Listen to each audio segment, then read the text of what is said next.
Hello, it's Theo from Theo's Tech Tips, and in this video, I'm going to show you how to connect to a database from your Spring Boot application using Hibernate. Let's get started.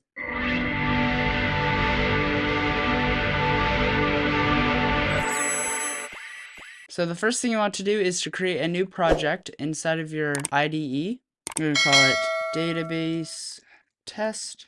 And what we need to do now is we need to go into our POM and add the dependencies. We first need the parent POM, and now we need to make our dependencies tag, and we're going to need the Spring Boot starter dependency, as well as the Spring Boot starter data JPA in order to manage our database.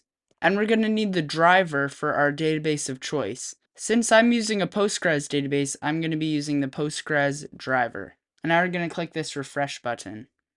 The next thing we need to do is to create a new file in our resources folder called application.properties. And this is where we're going to put our connection information.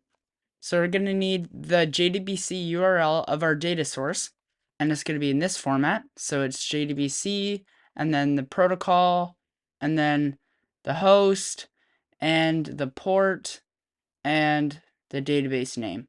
And then you need to put in your username here and your password.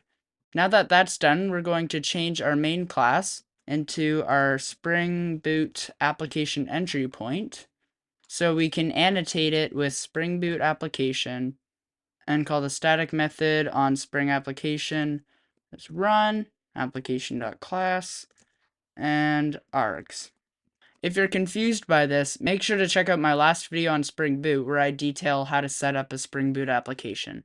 Now that that's done, we're going to create a new Java class for our controller, and this is going to be a REST controller. And I'm going to add a method called getRows. And I'm going to annotate this with getMapping and map it to /. And this is going to basically just set a URL for the application so that when a user goes and visits this URL, it'll run this method. The next thing we're going to do is to create a new class. So I'm going to call it row model. So the first thing we need to do is to annotate this with an entity annotation. And the next thing we're going to do is to annotate it with table. And we're going to set the name to test table. The next thing we're going to do is to add an ID column. I'm going to annotate this with ID.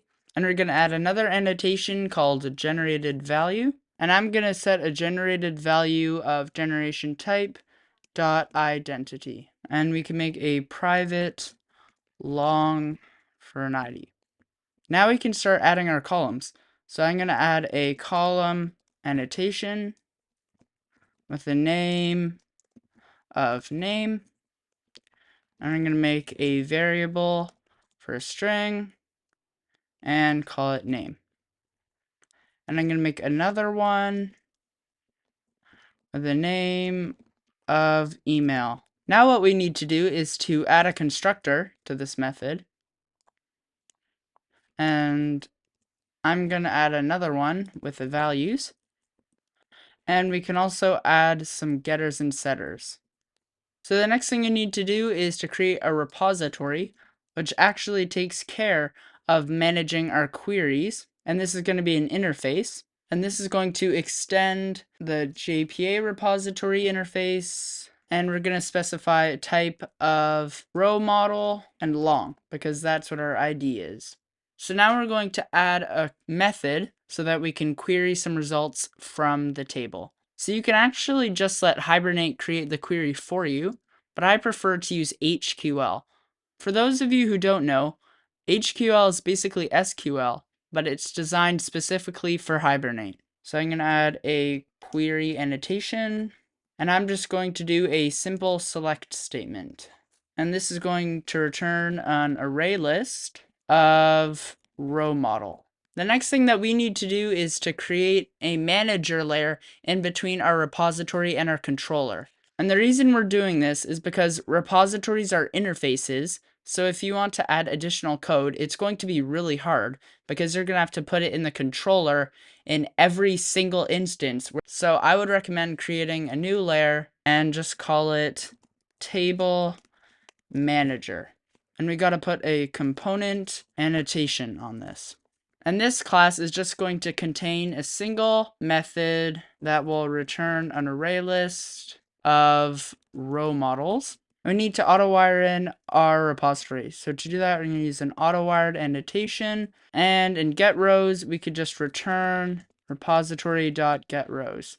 Now the only thing we have left to do is to go to our controller and auto-wire in our table manager. And in our getRows method, we're going to return an array list of row model. And we're going to return table manager.getRows. And that's it. So now we're going to run this application. So to do that, we're going to create a new configuration with our application set as the application. And click on OK, and now we can run this application. And it started up successfully. Now if I go to my database manager, I can see that it created the table, and I'm going to add in a new row. And now I'm going to go to my web browser here, and I'm going to go to my application, and here it is. So it has the ID, name, and email that we specified in our model class. If you would like to expand on this, I would recommend checking out the Spring Boot docs, as they have some great documentation on Spring Boot Data JPA to help make your app more advanced. But that's it for this video. Make sure to like and subscribe. I'm Theo from Theo's Tech Tips, and I'll see you next time. Bye!